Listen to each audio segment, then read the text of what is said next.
I heard the door open, followed by a loud, high-pitched shriek when Tamara was greeted by a 20-stone chocolate starfish evacuating the contents of an entire cafe into a bucket. How are? Welcome to the podcast. Jay, take a seat. This is Not For Radio. We are your host, Dunc and Hyde, Jay Reeve, and happy to be here. Massive thanks to the podcast sponsors as well. Jim Beam, best enjoyed together since 95. Today on the pod, I find pictures of big 14-year-olds. Someone gets covered in shit. We have a political rant. And we tell you how you can be the proud owner of a 30th anniversary edition PlayStation 5. Real controversial call by Jay to play a comedian doing a bit on religion. You know what I'm going to say? You fucking be the judge of that for yourself. Did he nail it? In my opinion, 100%. Real insight from Dana White into Francis Ngannou and what sort of person he is. Like, it's a longer bit, but really enjoyable. One of the most hilarious yarns at the end that involves getting chased down the road with probably the most destructive tool in the repertoire of a builder. Yeah. And a great war story to kick things off about a strongman and. That'll just a word of warning. That's going to take a bit of a turn. There's a lot of bum chat today on the pod. I'm going to be honest. Reminder as well, if you didn't catch the episode yesterday, we have a Black Friday special, which is our biggest sale we do for the year for the Sniper Elite episode. You can become part of the top brass. 50% off, and we've got a whole bunch of Jim Beam Black gear to give away with that as well for anybody that jumps on and buys. It's only for the year-long subscription, but it's that cheap. It's like $40 if you're in New Zealand, 20 quid UK. 35 or something if you're in Australia. But we've got Jim Beam Black hoodies, backpack, wallet, duffel bag, bomber jacket, t-shirts, linen cap as well.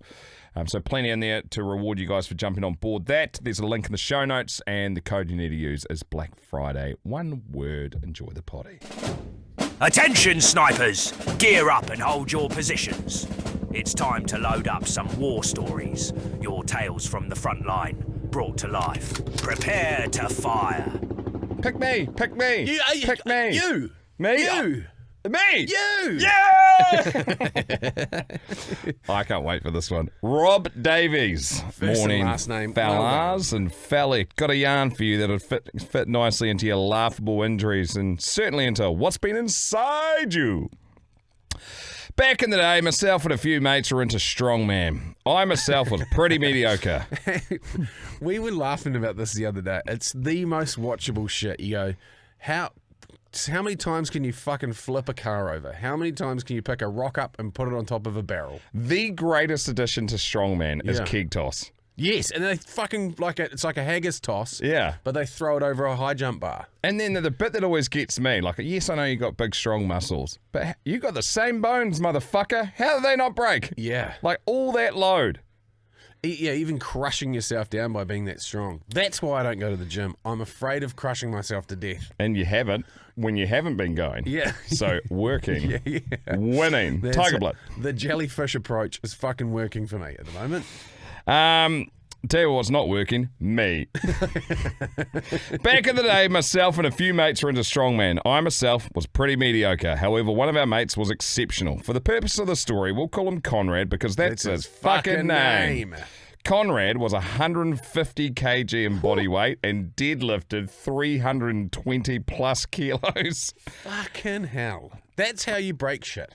And was one of the top strongmen in the country. Now, as a strongman, conventional gyms weren't particularly welcoming for overweight, sweaty, chalked-up geezers listening to Pantera on volume 1000. We therefore kept all of our strongman kit in a barn in the arse end of nowhere, where we would train together, piss tanks hanging out. Fuck. Out of any sport, no one has good motors like strongman. And we were free from judgment. The barn has 2 tiers, and downstairs we kept a monster tyre, which originally came off some plant kit and weighed 400 kg. Shit. It's probably a good time to point out that next to the tyre was the main barn doors. The barn doors were secured in place by a deadbolt that fitted to a recess within the floor. The deadbolt was a solid 12-inch steel shaft with a marble shape on top as a handle. It's also worth mentioning this tyre was a fucking behemoth. Even as a strong dude, it took every ounce of my soul to flip it from flat to standing without shitting myself. Fuck, I'm not surprised, bro. It's almost half a ton. If you grab a tube of toothpaste and hold the cap down and squeeze it, it'll fucking pop out somewhere. You know how there's those things you can't unsee? Yeah. One man, one jar, two girls, one cup. Yep. And then there's the dude that was at the Olympics. He shat his guts out. Yeah. That's the first time I knew what a prolapse. I was like, what is this? Because it had a medical diagnosis beside it. So I'm surprised you don't do that every time. Maybe they do and they just tuck it back in. Just stuff it back in. Conrad, however, was good for a few reps. On one particular set, he'd done 4 or 5 reps. My mate and I were getting into him, giving him a bit of a push and getting him to crank out a couple more. On his 6th rep, he lifted the tyre into his lap, slightly lost his balance and adjusted his feet, alarmingly close to the barn door, but the tyre remained on his lap. As the good friend I am, I didn't say anything, just continued shouting hateful encouragement. You fucking pussy! He took another bite at the cherry, nearly completing the rep. However, the 400kg tyre came back down into this 150kg man's lap, and as he adjusted his feet slightly, he was heading directly over the deadbolt. Weirdly, at this point in time, I made direct eye contact with Conrad. A momentary look of vulnerability and shame on his face was followed by a scream, and I knew exactly what had happened. The 400kg tyre had pile-drived his arsehole directly on top of the marble-shaped end of the bolt like some sort of hydraulic dress right into the brown eye. As he yelped, he somehow managed to eject himself from under the tyre and ran upstairs. As the barn door unlocked itself, hands-free this time, and slowly opened, it turns out the bolt didn't go directly in initially. He has sat on the tyre with so much force that it had ripped through his shorts, neoprene underwear, and removed an enormous chunk of flesh from the inside of his arse cheek. This still wasn't enough to stop it, though, and the bolt continued its journey as it deflected directly into his ring piece. I was somehow nominated to inspect his arsehole for the damage, and begrudgingly agreed. I've seen better in my time. There was a fair bit of blood and other body substances, and Conrad gave his first anal experience a solid 0 out of 10. After a few minutes coming to terms with losing his anal virginity to a barn door, he slapped some Vaseline on, and you know what? He was fucking sweet as. Cheers, fellas, up the wires. Fuck that. That could have been so much worse. Yeah. It reminds me of those, remember, I think we might have in the run sheet for the radio show today. Oh, no, we don't. We'll do it next week on the podcast. But those when people put out a real flash bike. Yes. And then they'll like leave it leaning against a lamppost. Yeah, and then they'll like, there's a dude that sits on that white BMX and the fucking pole goes so far up him, it's not funny, eh? Well, it is a little bit funny. Judging by how we're laughing, it's a lot funny. If you fucking steal shit, you deserve that. I'm torn. That one's too far. I like the bike with the rope on it, and they ride off down the hill or whatever, and then they go. Yeah, that's fucking. That doesn't get old. We watched like 40 minutes of that one day. Eh? There's you know my thoughts and my feelings about setting up traps for thieves. Mr. Home Alone. Macaulay Culkin over here. They made like a TV show where they had like a bait car, and so you could jump into it and steal this thing, and it would drive along, and then it would just lock, and then there'd just be a person talking to the person in the car. Fucking smash-proof windows, everything. It's sort of like I love the idea of it. The panic when you realise you're up the creek without a paddle. Yeah, and particularly if you could have it, say for example, you've got driverless car tech in vehicles at the moment, so you could get, say for example, a BYD. Not that they'd be into this at all, but it's a fucking great concept. You set these bait cars up, and then you just take over driving them, and they just person in behind the wheel just completely loses all control of it, and you just drive it to a police station, or straight into prison. Yeah. Let the front doors of the prison open, and they drive the Tesla, and then say, off you fuck. Yeah, that's Barry's waiting for you. Done. or out into a forest somewhere.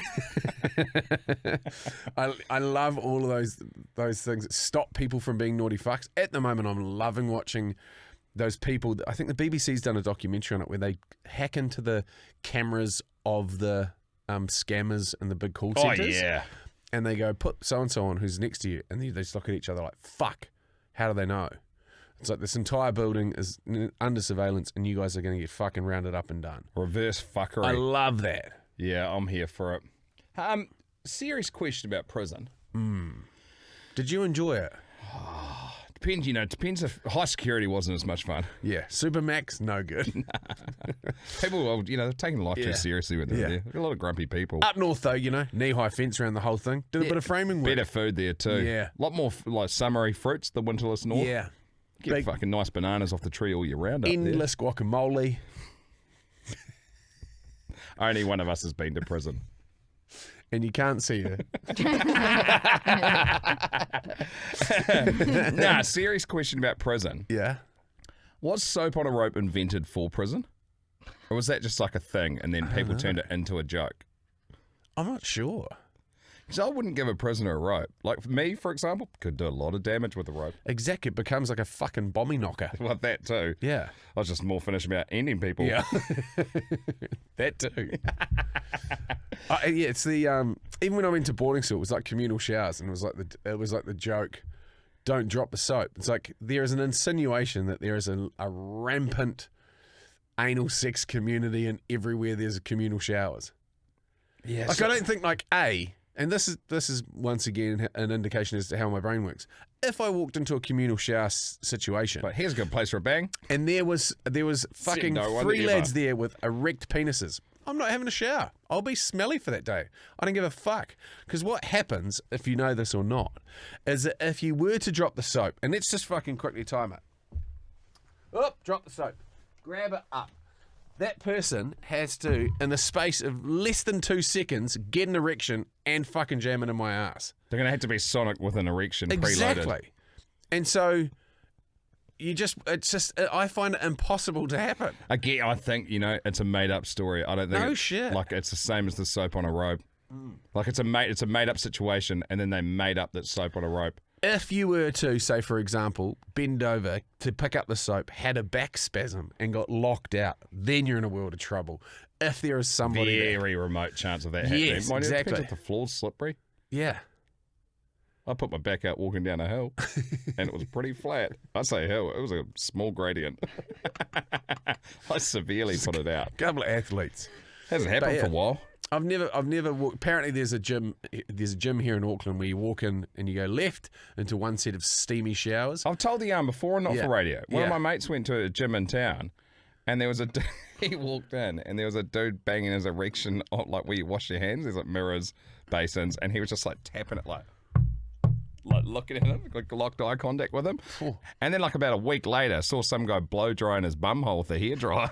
I've seen that. It's fucking. If you spend any amount of time in swim centres or doing laps, you'll always see some fucking weird bloke, and there's a particular nationality or group of individuals that love it. Here's the thing though. Like, bring your own hairdryer and go for gold. It's actually like a better move. You go, a bit hot, and you can do a bit of cold air. That makes sense. And then you're not having the stress of like, what part of the towel did I wipe my bumhole with? I reckon we need, that side note, I reckon we need to do half towels, bottom half, top half, almost like a, dark colour at the bottom, light colour at the top, and you just go head, tail. Remember Just that have year my old man got me that piece of soap for Christmas? a piece of soap. Do you remember that? It was The Willy fucking cleaner. It was a donut. I remember that. It was a regular bar of soap with a hole cut out of the middle where you go, it's for cleaning your old fella. I was like, I love the fact everyone that- else got nice presents like a cock wash. There you go. You clean your shit dick up with this, Dunc. Okay, let's move on to someone that's going to say worse stuff than us. Okay.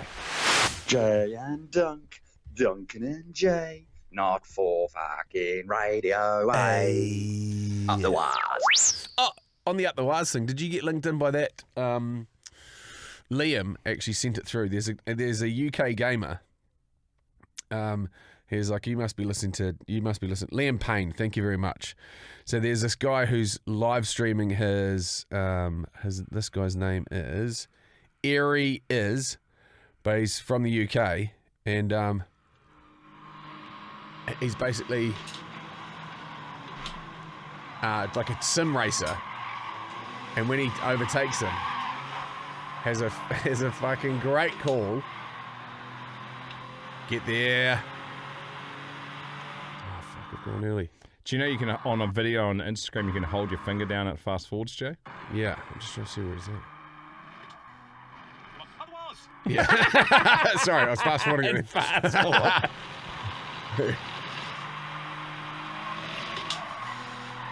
It looks fucking cool. Otherwise. I love that. I love that. Nice work. Yeah, it took a while to get there. Obviously, tech-tarded. That's all right. That's all right. They probably won't catch that in the edit. We like to hang you out to dry. We're just going to have a look up here. Going to have a look up here. This is Mark Normand. And I would say one of the places you don't want to operate Yes. is having a crack at religion. Oh, yeah. Like real dangerous territory. Jay found this bit.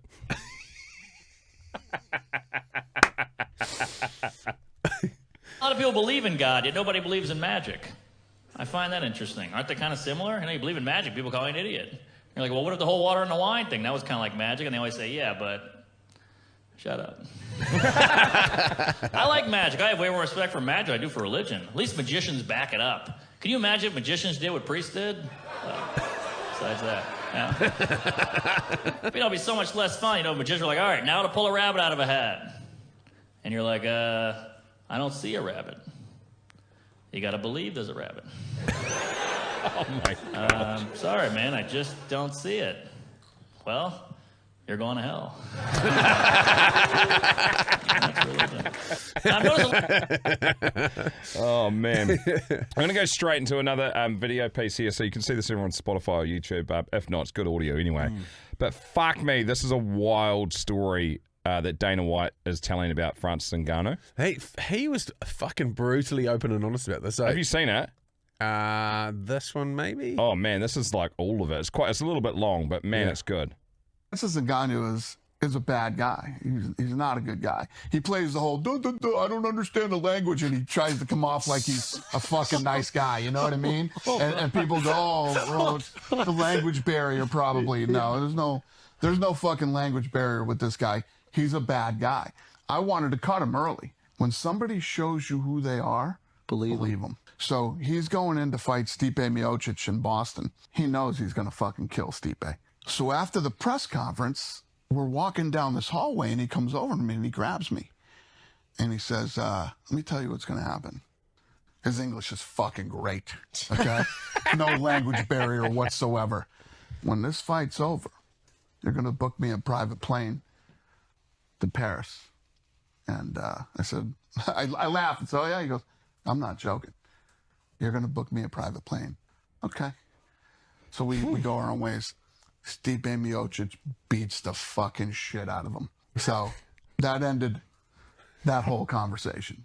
I should have fucking cut him that day. When you're an athlete that's signed by the UFC, you know you get full access to the Performance Institute, and you know you can eat there for free. Everything's free and do all this stuff. This guy was fucking living there, right? And he had just fought, and he comes up to my office. I said, come on in, what's going on?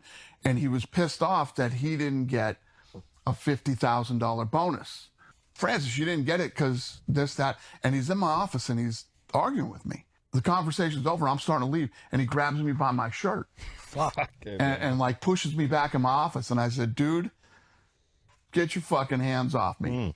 Those were the words that came out of you when Francis Ngannou grabbed you by the shirt? Yeah. Wow. And, it I would have been like, I hated this shirt. It's too tight. This shirt. But it's no, I could see in this guy's face and in his eyes and in the way he's acting who this guy really fucking is, you know? Then my guy Hunter, they were talking about something. It might even have been the same thing.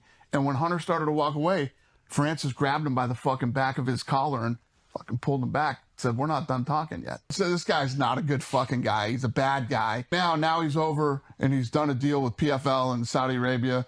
And now he's asking to fight, you know, Me and John Jones need to fight, and fucking, I'm sure they wish they never fucking signed him. Because I know. I've dealt with him. I know who he really is. And yeah. Francis and... Crazy, eh?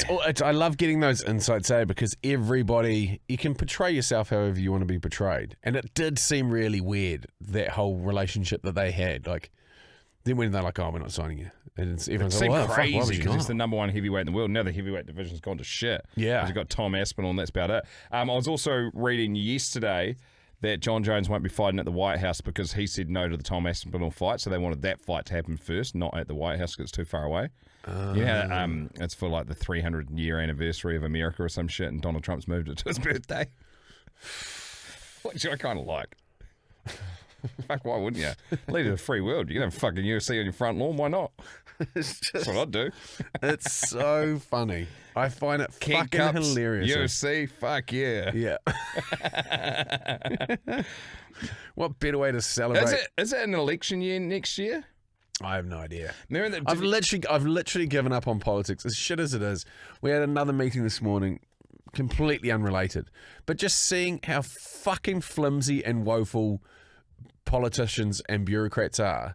They, like, even in a place like New Zealand, where you would assume that they are uncorruptible because we're too tiny and everyone knows everybody, the amount of backhanded fucking bullshit that goes on, like not even to get into it, but the fucking fisheries thing, this fucking rubbish dump up north, like, it's unfucking believable. Like, orchestrating backhanded deals with certain groups to make sure the shit happens. And so of course they've got of course no one fucking trusts them.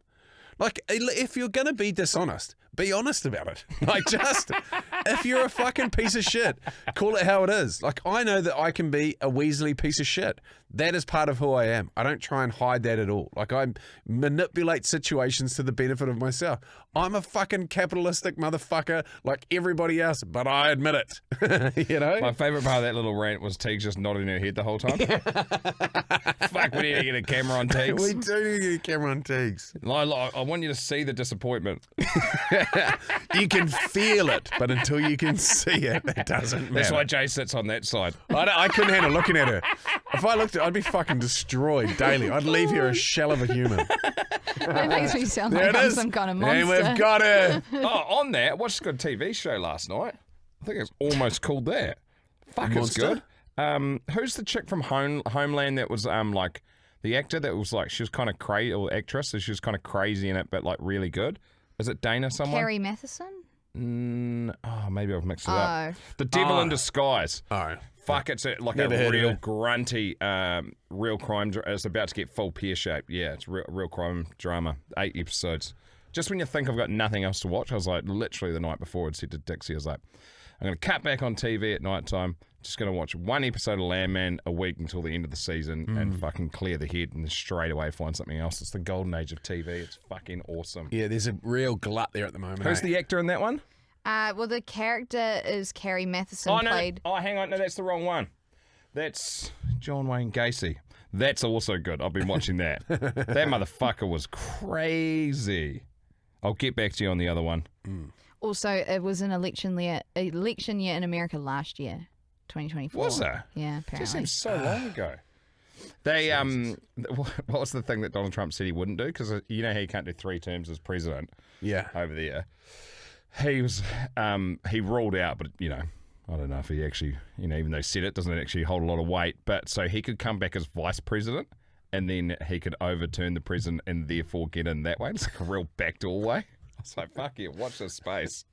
It's the same. The human race is a fucking absolute comedy show at the moment. It's so good. It is, and it's the thing that's frustrating is that it's a business, and this is what it always drills down to this: running a country is a business. So why don't you just get the best people in business to run it? Head up all the portfolios. Yeah. Like, congratulations, they have a proven track record in tourism. They used to run one of the biggest tourism companies in New Zealand. And you get the fucking portfolio. And you're also held to account on it as well. Like I said, we'd get people that know fuck all that then don't know what it costs to do shit. So they get consultants in that know that they know fuck all. So they triple the cost to us. and then we get a shit product because they don't know what's fucking good.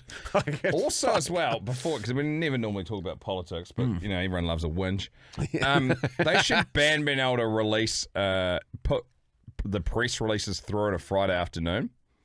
They bury heaps of shit on a Friday afternoon. It'll be all like a bill can get fast tracked through, and then it'll just like dump on a Friday, and then like there's a big news. They always have the biggest news stories of the week on Saturday and Sunday morning, and they just disappear and just don't get the fucking light of day. Yeah.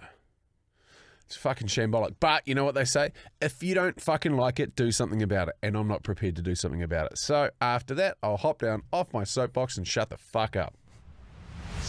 Ooh, shit. That's not for radio.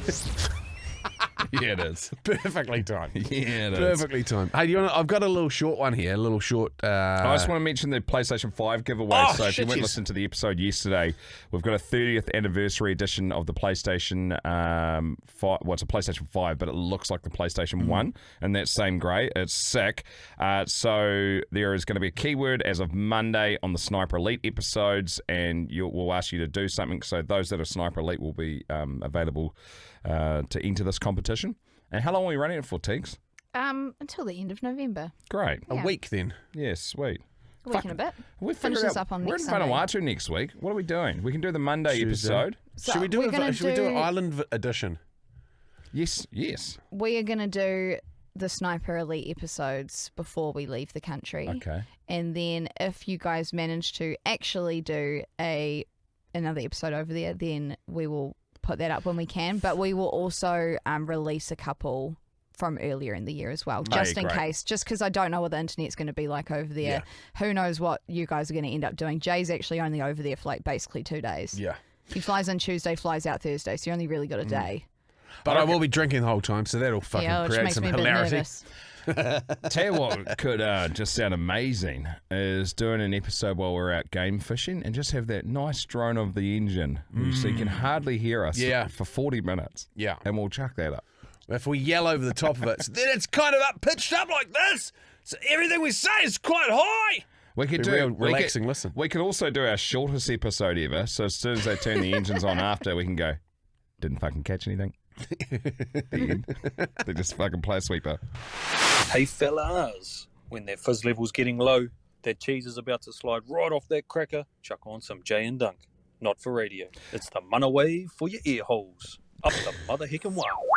30 years of PlayStation, 30 years of play. Thank you, PlayStation. Get amongst that, Sniper Elite. There's also a special, like we mentioned at the start of the episode. Use the code Black Friday, get 50% off the year-long subscription, which costs next to fucking nothing, to double the episodes and get it ad-free. And then you get to enter all the other comps. You know, I'm looking forward to, and this may sound a little bit fucking, I don't know, I say that a lot of people would have one of these, is having a designated television for the Playsy so that all my shit's set up and it's all fucking there. I've got everything PlayStation. I've got the fucking Oculus headset, fucking all the shit, and it just stays in the cupboard because there's no fucking way Anna's letting it on the main TV downstairs.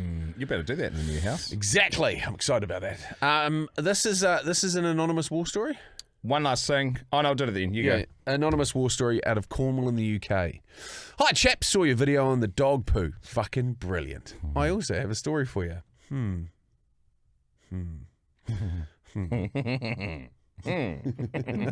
trying to remember what one it is. Oh, fucking, this is when you need the camera on She's looking like an evil bitch over there. I knew this could be a fuck up. I am just as excited as what she is. Good fucking luck, oos. It's only short, though. Okay, fuck it. Get into it. In me 20s, I was a builder's labourer for a big bloke called Mike in London, in England. Let's call him Mike, because that's his fucking name. He was always eating the fat...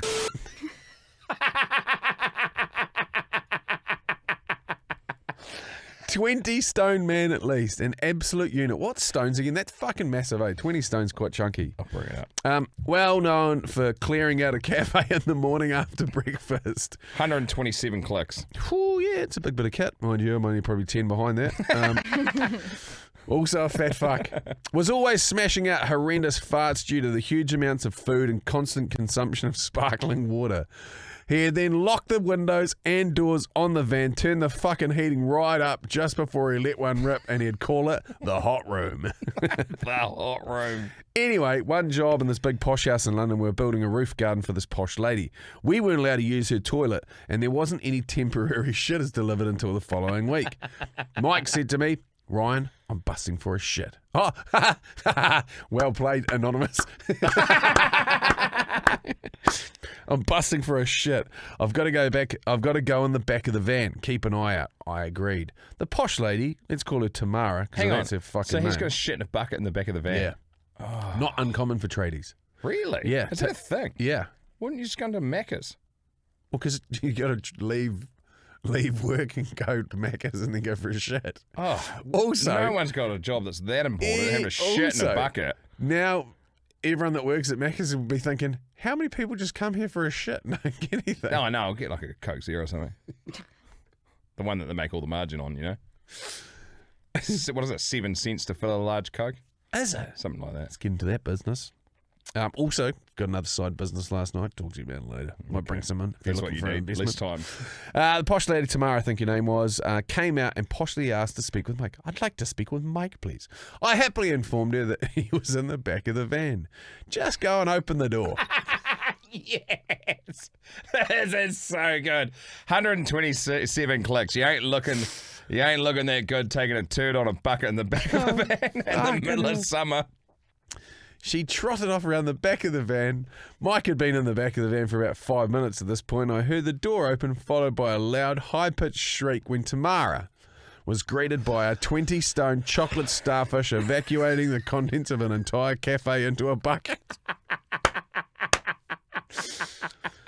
This startled Mike, causing him to jump off the bucket, fell over, kicked the bucket back and its entire contents of hot, liquid bum water all up Tamara's summer dress and up to her face. Oh. Fuck. I never saw Mike again. He chased me down a London street with a claw hammer. That was 20 years ago, and I fucking still laugh about it most days. Oh, yes, yes, yes.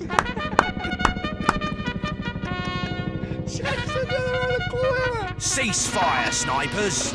Today's top marksman has been selected. The war story of the day goes to Anonymous Ryan. You know the sort of laugh Ryan would have been doing as he would have been howling with laughter, but he would have had that nervous energy knowing he was getting chased with the claw hammer, but still he would have had to laugh at the same time. And he would have had an extra couple of steps in him too. It would have been extra fast.